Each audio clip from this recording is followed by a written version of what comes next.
Hi everyone, welcome back to a new session, Chemical Bonding and Water Technology.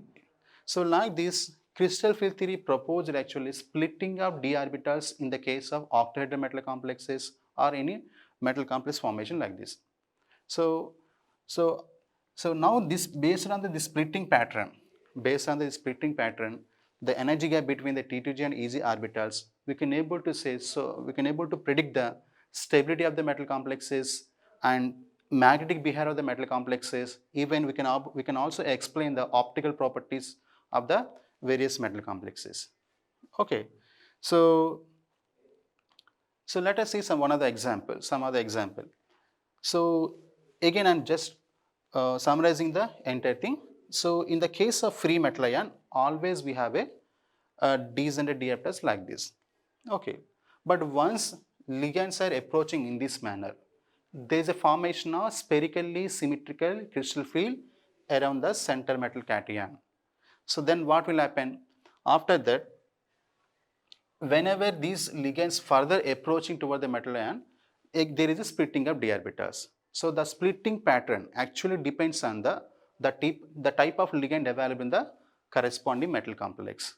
So the splitting pattern actually depends on the nature of this particular ligands, whether those are actually strong field ligands or weak field ligands.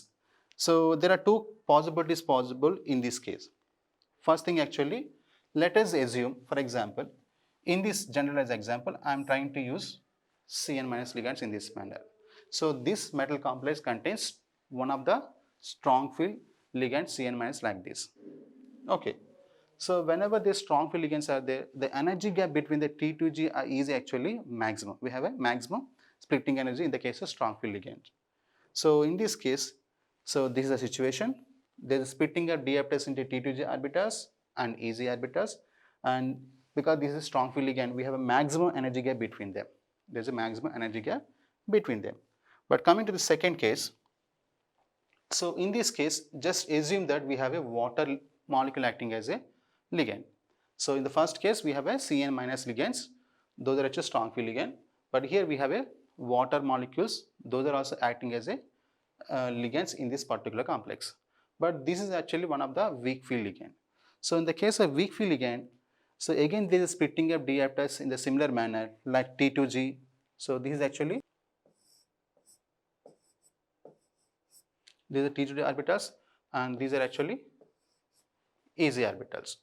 So we have again the splitting of d orbitals. But if you see the energy gap between them, between the T2G and EZ, when compared to the strong field case, we have less energy gap between them. So that because then in this case we have a weak field ligands like this. So like this, so there's a formation of two types of complexes. Either there's a weak field complexes like this, and there's a strong field complexes like this also. So anything can be possible. So the question actually, so once we have a weak field ligands like this or strong field ligand like this, so how to fill the electrons into the corresponding d orbitals like T2G and EG orbitals. So that we will see. So that is actually depends on the how much energy gap is there. So we know that here we have two terms like this, delta naught and P. So delta naught means that is actually energy gap between the T2G and EG orbitals. And here the P actually called pairing energy. So pairing energy means, for let us say this is one of the orbital having one atom like this. This is one of the orbital having one atom like this. And if we want to add one more electron, so that actually goes to the, that actually we have to represent like this. Like this, the second electron need to pair up with the first electron. So in order to pair up like this, how much amount of energy is required? So that is actually called pairing energy. If the delta naught value is greater than this particular pairing energy, that means we have a huge energy, delta naught value is very high when compared to pairing energy. That means we need actually little amount of energy for the pair up process. So whenever delta naught value greater than pairing energy, always there is a pairing process only. So that indicates that actually pairing energy is very, very less when compared to delta naught value. That means electrons can easily pair up with the remaining electrons. So in the case of strong field ligands, always delta net value actually more when compared to pairing energy. So automatically, what are the electrons are available? So what are the electrons are available actually undergoes pairing process like this, depending upon your configuration like D6, D8 or D2 configuration. So first electrons enters into the T2G orbitals and there is a pairing process also. The remaining electrons actually enters into the EZ orbitals in the case of strong field case. In the case of strong field case. But in the case of weak field case, what is there? So in the case of weak field case, if you see the energy difference, this is actually very less. So this energy gap actually very less. So here delta net value less than pairing energy. So pairing energy is more when compared to the splitting energy like this. So that means for pair up process always we have to provide more amount of energy. So instead of that, what will happen? The first 3 electrons enters into the T2 orbital like this. The next electron actually supposed to pair up with this one, but according to the condition the pairing energy is more, so it cannot undergo pairing process. It actually goes to the EZ orbitals in this manner.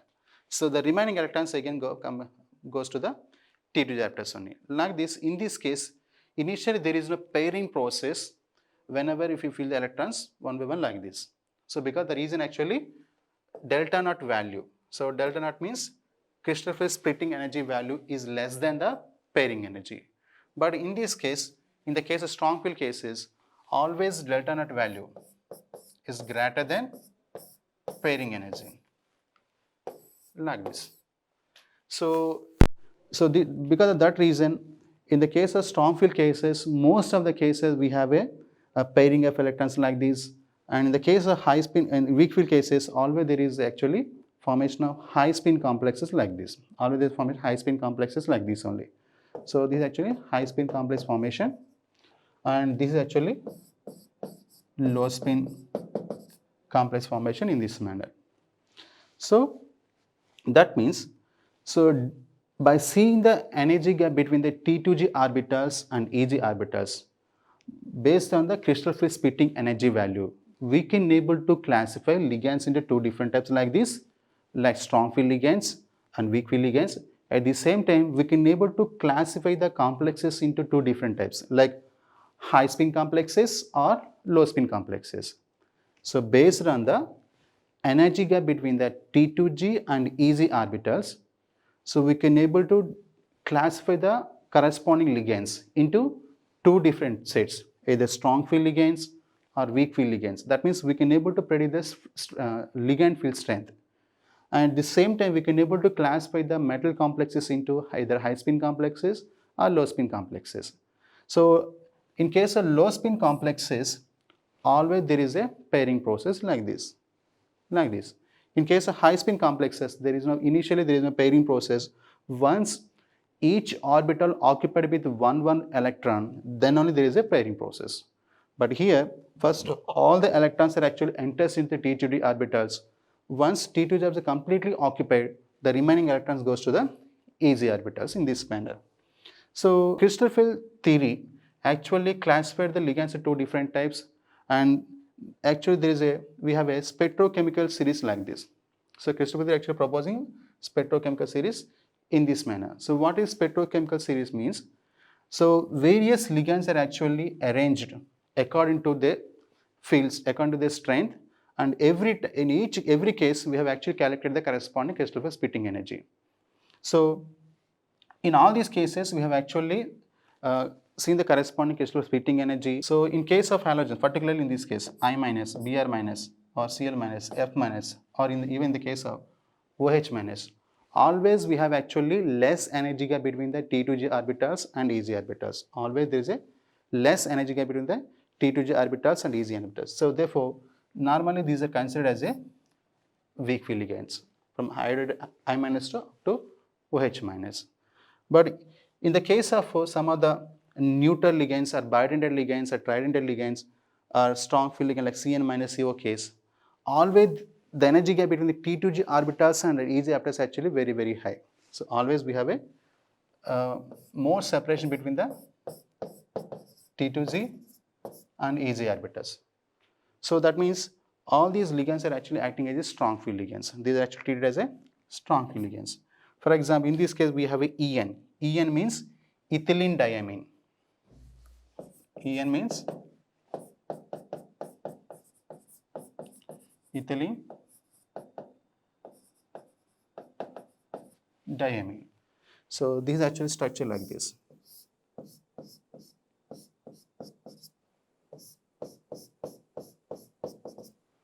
So this is the ligand ethylene diamine. So this nitrogen actually one lone pair. Even this nitrogen also having one lone pair. So this ligand actually acting as one of the bidentate ligand, one of the strong field ligand. And bipyridine. So bipyridine means this one.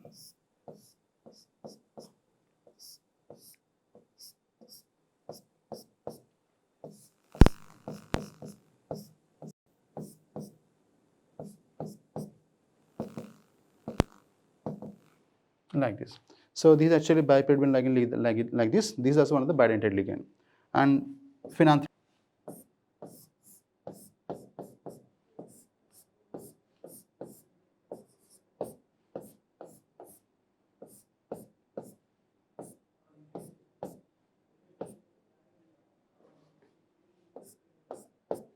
Like this. So these actually phenanthrene ligand like this, and these actually NO2 minus triphenylphosphine. Triphenylphosphine means PH3P. That means this is like this.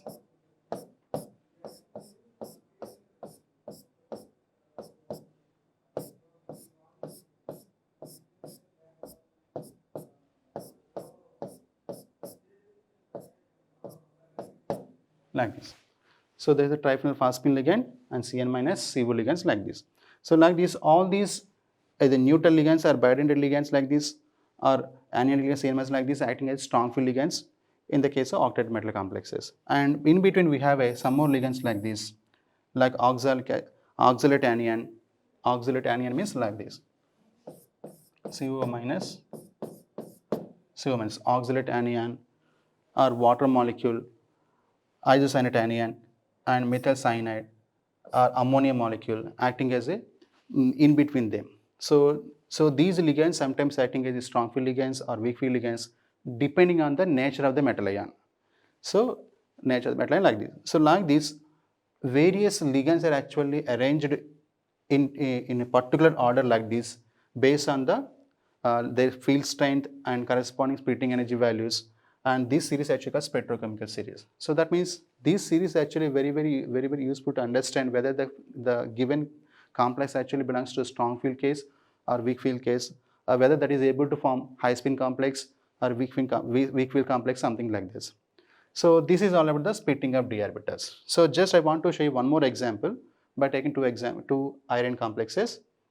So like this. So this is a spherically symmetrical field around the iron 3 metal complex. We have two different complexes like this. One is actually hexa aqua iron 3 complex, and this is actually hexa cyano iron 3 complex like this. In both the cases we have a Fe3 plus as the one of the center metal cation, and 6 ligands are actually approaching along the 3 coordinating axes in this manner. That means, so this is actually spherical symmetrical field like this. So in this case, iron 3 actually having following configuration like this: 3d5, 4s0. So that means iron plus 3 is one of the example for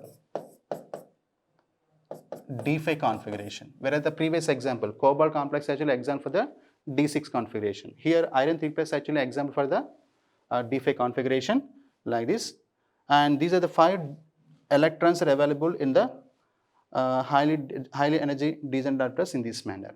Once spherically symmetrical field forming around the center metal in this manner. But once metal ligand bond is forming in both the cases, what will happen? There is a splitting of d orbitals in the case of strong field as well as in the case of weak field.